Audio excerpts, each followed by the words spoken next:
पाकिस्तानी होने के नाते मैं इंडियंस को कहूंगा आप आए, अगर आप नहीं आएंगे सबसे बड़ा लॉस हमारा ये होगा, हमारी क्रिकेट खत्म हो जाएगी। नुकसान जो है वो सबसे बड़ा हमारा पाकिस्तानियों का होगा। 1250 जो मिलियन डॉलर्स है, मैं समझता हूँ ये सबसे बड़ा नुकसान है। तो मेरा ख्याल है बातें तो मैं भी कर लूंगा, मैं ये कर लूँ, मैं वो कर लूँ और ये हो जाए, इस तरह हो जाए। इंडिया वजह ये झूठ है, तो क्या हम नहीं करते इंडिया के साथ ऐसा? अगर इंडिया हमारे साथ कुछ साझा नहीं कर रहा तो आपको क्या लगता है पाकिस्तान नहीं करता? ठीक है, दोनों तरफा होती है, दोनों ये सिंपल बकवास है। एक साइड पे आपने पहली बात की है ना, नारी शक्ति सब पे भारी, ठीक है, ये तो आ गई इंडियन क्रिकेट टीम की बात, ठीक है, इंडियन वुमेन सब पे भारी नजर आई है हमें आपको, ठीक है। और जैसे वो कहते हैं ना, अक्सर हमारी लड़कियां जब बाहर निकलती हैं तो उनसे कहा जाता है मर्दाना वार मुकाबला करो। तो उन्होंने इंडियन टीम का मर्दाना वार मुकाबला किया है। तो जैसे हमारी मर्दों जैसा परफॉर्म किया है, जैसे हमारे लीजेंड्स परफॉर्म करते आ रहे हैं, जैसे हमारी मेंस क्रिकेट परफॉर्म करती आ रही है, वैसे हमारी वुमेन क्रिकेट ने भी परफॉर्म कर लिया। तो आप कैसे कह सकती है कि उन्होंने मर्दाना वार मुकाबला नहीं किया? लेकिन जब इंडिया सामने आती है, इंडिया कितनी शानदार परफॉर्मेंस रहती है। वर्ल्ड कप की बात करें, लेजेंड चैंपियनशिप की बात कर लें, अभी ये जो आईसीसी का जो है एशिया कप की बात करें, भाई ना औरतें कम है ना मर्द कम है। Afghanistan is against Islamic state. जो इस्लामिक स्टेट है खुरासान उसके खिलाफ है, लेकिन अलकायदा के साथ वो मिलकर काम करता रहा क्योंकि उनके बड़े पुराने करीबी ताल्लुकात हैं अलकायदा के साथ। गो के दोहा मुआहदे के अंदर उसामा बिन लादेन और ये जितनी भी अलकायदा की लीडरशिप थी, उसमें अफगान तालिबान ने ये कहा हाँ हमारा उनसे कोई ताल्लुक नहीं रहेगा। लेकिन ये डिफरेंट यूनाइटेड नेशंस की जो रिपोर्ट्स आई हैं, उन सारी रिपोर्ट्स में ये बात की गई है कि ये इसके अलकायदा के साथ अच्छे ताल्लुकात अभी भी अफगान तालिबान के मौजूद है। मैं समझता हूँ ये सबसे बड़ा नुकसान है। तो मेरा ख्याल है बातें तो मैं भी कर लूंगा, मैं ये कर लूँ, मैं वो कर लूँ और ये हो जाए, इस तरह हो जाए। भाई एक ही तरीका है कि इंडियंस को आना चाहिए, उनके बगैर क्रिकेट दुनिया में नहीं चल सकती। और इंडियंस का बड़ा मेजर रोल है क्रिकेट में, दुनिया क्रिकेट में। मेरा ख्याल है वो क्रिकेट इस वक्त इंडियंस के बगैर आप क्रिकेट चला ही नहीं सकते, क्योंकि आईसीसी में उनकी मैनेजमेंट हर चीज क्योंकि उन पे चल रही है। ठीक है, जाहिर बात है, वो बीसीसीआई की अगर बात करें या इंडिया की क्रिकेट की बात करें, आईपीएल की बात करें, बहुत ज्यादा रेवेन्यू हो जाता है, आईसीसी को जाता है, तो इसकी वजह से कहीं ना कहीं ये चीजें देखने को मिलती हैं। लेकिन देखें दूसरी एक साइड पे हम कहते हैं दुश्मन है, या तो उस चीज को मान लें या दूसरी साइड पे क्रिकेट खेल लें। अब इसमें तो आप क्या, कभी कश्मीर और कभी लाहौर। देखिए मैं तो एक ही बात करूंगा, ये तो बिल्कुल सही बात है कि मैं यहाँ पे बातें कर लूँ जी, मैं कश्मीर वहाँ पे यहाँ पे जो हमारे जो हैं वो कह रहे वहाँ पे जिहाद कर लें, और जहाँ वहीं से मैच वो जीतने की तरफ जा रहा है और जीत गए हैं वो। हमारी पाकिस्तान की टीम हर दफा इंडिया से हारती है।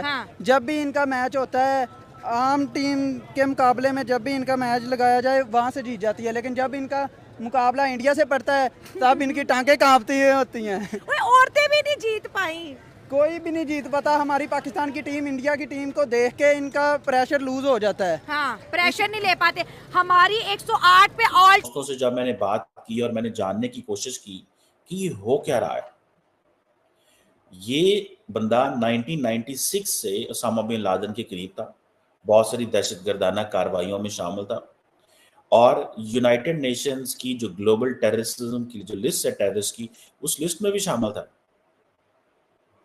अब समझा जा रहा है कि पाकिस्तान ने ये जो एक ऑपरेशन शुरू कर रहा है, ये उसको लिए बड़ा इंपॉर्टेंट है। एक पॉइंट इसमें अमेरिका में आ गया था, और उसके साथ साथ फिर by the time of end of 60s आनंद बख्शी आ गए फिल्म सीन में, तो वो बहुत इंपॉर्टेंट टेक लेकर आए। उनका तो एक्सपर्टीज ही था कि मैं फिल्मी गाने ही लिखता हूँ बहुत अच्छे। तो फिल्मों के लिए लिखना और पोएट को अलग तरीके से लिखते हैं, तो उसमें बहुत फर्क है दोनों चीजों। सर ये बताइए, अब 1961 में एक नए म्यूजिक डायरेक्टर आए आर.डी. बर्मन, और उन्होंने फिल्म छोटे नवाब में म्यूजिक दिया, और बहुत कमाल का म्यूजिक है छोटे नवाब का, बहुत अच्छा म्यूजिक है जी।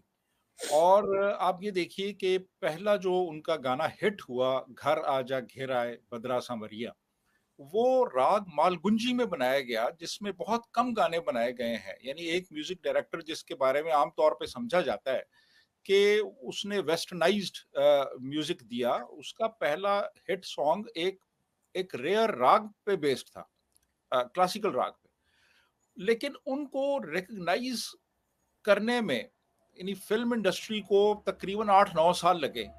यानी उसके बाद 61 के बाद 65 में भूत बंगला आई, फिर दरमियान में कुछ पति पत्नी, और वो पति पत्नी एक फिल्म थी, फिर चंदन का पलना, बहारों के सपने, लेकिन फिर उनको 69 की जो फिल्म थी उससे रिकॉग्निशन मिली तीसरी मंजिल 66 में। तो ये यानी बहरहाल एक वक्त तो लगा इसमें, यानी उनको रिकॉग्निशन, यानी 5-6 साल तो लगे इसमें। तो ये मतलब देखिए, करना पड़ता है आपको। वसीम साहब, ऐसा है कि 61 में जब आर डी बर्मन आए थे, तो उस वक्त आप ये देखिए 1 मिनट कि Shankar Jaikishan, OP Nayyar, S D Burman बिल्कुल रूल कर रहे थे। रवि, हेमंत कुमार, इनके गाने इतने सुपर हिट गाने थे इनके सबके, कि उसके साथ मुकाबले में खड़े होना बहुत मुश्किल था। तो आर डी बर्मन को तो ये समझ आ गया था कि मुझको मुकाबले में खड़े होने के लिए अपनी एक आइडेंटिटी बनानी पड़ेगी अलग। ये आइडेंटिटी उन्होंने तीसरी मंजिल में बनाई, और तीसरी मंजिल में जो उन्होंने, अब आप एक चीज देखिए, नोटिस करिए, तीसरी मंजिल में उन्होंने जो बासा नोवा का इम्पैक्ट डाला वेस्टर्नाइज का, इतना इतना इतना ज्यादा मैसिव उसका इफेक्ट पड़ा कि उसके 1 साल के बाद जय किशन जब इवनिंग इन पेरिस बनाते हैं तो उसी पैटर्न को कॉपी करते हैं। फिर 2 साल बाद जब वो प्रिंस का म्यूजिक बनाते हैं, बदन पे सितारे लपेटे हुए, फिर वो उसी आर डी बर्मन के पैटर्न को ही कॉपी। अब अगर जय किशन आर डी बर्मन के पैटर्न को कॉपी कर रहे हैं तो इससे बड़ा सक्सेस आर डी बर्मन के लिए क्या हो सकता है। तो ये जो 66 में आर डी बर्मन ने इम्पैक्ट किया ना तीसरी मंजिल से, उसके बाद जो पूरी फिल्म का म्यूजिक पैटर्न था ना, वो एक तरह से चेंज हो गया। जैसे आराधना से भी पूरा म्यूजिक पैटर्न 70s का चेंज हो गया। तो ये जो चीजें हैं इम्पैक्ट, लेकिन ये एक हमको समझ में आती है बात, हालांकि अच्छी फिल्में बहुत सारी हैं, लेकिन हमको ये समझ में आ जाता है कि म्यूजिक वाज द बेसिक हमारी फिल्मों के लिए। हालांकि 50s में भी उसी तरह बहुत अच्छा म्यूजिक था। 50s में स्टोरी लाइंस अलग अलग थी, लेकिन 60s तक आते आते हम फॉर्मूला में फिट हो गए थे। क्या बोल रही है? एक चीज सर मैं ये भी कह रही थी कि एक टाइम ऐसा भी था जब कलर्ड और ब्लैक एंड व्हाइट मूवीज दोनों ही बना करती थी। But Imran Khan is doing, they are no more interested. वो इंटरेस्टेड ही नहीं है, they are only interested in India. वो इंडिया के बारे में इंटरेस्टेड है, वहाँ पे क्या होने वाला, वहाँ पे क्या होगा, बिकॉज उनको समझ आ गई है कि the project are there, money is there, they have a buying power, they have a buying capacity. वो ये बात कर रहे हैं। मुझे तो I am unable to understand कि the world is not interested. हमारे बारे में दुनिया जानना ही नहीं चाहती, लेकिन हमारे बारे में परेशान भी है कि इनका क्या बनेगा क्या नहीं बनेगा, हम कैसे ये चीज़ें चलाएंगे। मैं कहता हूँ सबसे ज़्यादा जो जिसे कहते हैं ना कि जो मुश्किल तरीन चीज़ है वो ये है कि when someone takes you non serious. ठीक है ना जी, ये मैं आपको बात बताऊँ। हमारे यहाँ एक तरफ हम देखते हैं जी सुप्रीम कोर्ट में लड़ाई हो रही है, सुप्रीम कोर्ट से बाहर लड़ाई हो रही है, मीडिया में लड़ाई हो रही है, हर तरफ लड़ाई हो रही है, मिलिटेंट जमातें जो सड़कों पे आ रही हैं। मतलब हम कैसे इस तरह इतना लंबा चौड़ा गुजारा करें, कैसे? मतलब आप देखिए ऑप्टिक्स क्या है, ऑप्टिक्स आप जस्ट लुक एट, ठीक है जी, ठीक है जी, just look at what's going on in the country. आप सिर्फ इसी को देख लें, आप सिर्फ इसी को देख लें, आप सिर्फ इसी को देखें।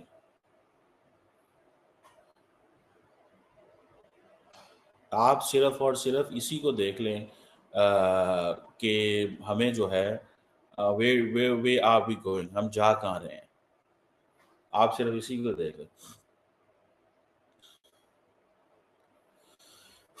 So this is something which is problematic, which is जिसे वो कहते हैं ना तकलीफ दी चीज़ है। आपको जब आपको ये पता चल रहा हो कि आपके मुल्क के अंदर मिलिटेंट्स पकड़े जा रहे हैं, आपके मुल्क के अंदर अफरा तफरी है, आपकी इकॉनमी ठीक नहीं है, आपको दुनिया नॉन सीरियस ले रही है, आपको जो है वो अवाम बाहर जाना चाहती है, वीज़े लगवाना चाहती है, लोग the people don't trust us. तो मैं दसो फिर मैं की कराऊँ, व्हाट शैल आई डू, मैं क्या करूँ इस पे जाकर, मैं इस पे क्या कर सकता हूँ। हम तो as a student of politics, as an analyst, हम तो आवाम को, लोगों को सेंसिटाइज कर सकते हैं। We can explain the situation, what is it like going on, हो क्या रहा है, कॉन्सिक्वेंसेस क्या होंगे। हम तो यही बात कर सकते हैं ना, और तो कुछ नहीं कर सकते। मुझे तो इस चीज़ से गर्ज है कि होगा क्या, ठीक है जी, और हमारे साथ क्या होने जा रहा है। मैं तो इस चीज़ को, जिसे वो कहते हैं ना, समझने के लिए समझना चाहता हूँ कि हमारे साथ क्या होना जा रहा है। हम, जिसे वो कहते हैं ना, कि हालात कोई बेहतर हो पाएंगे,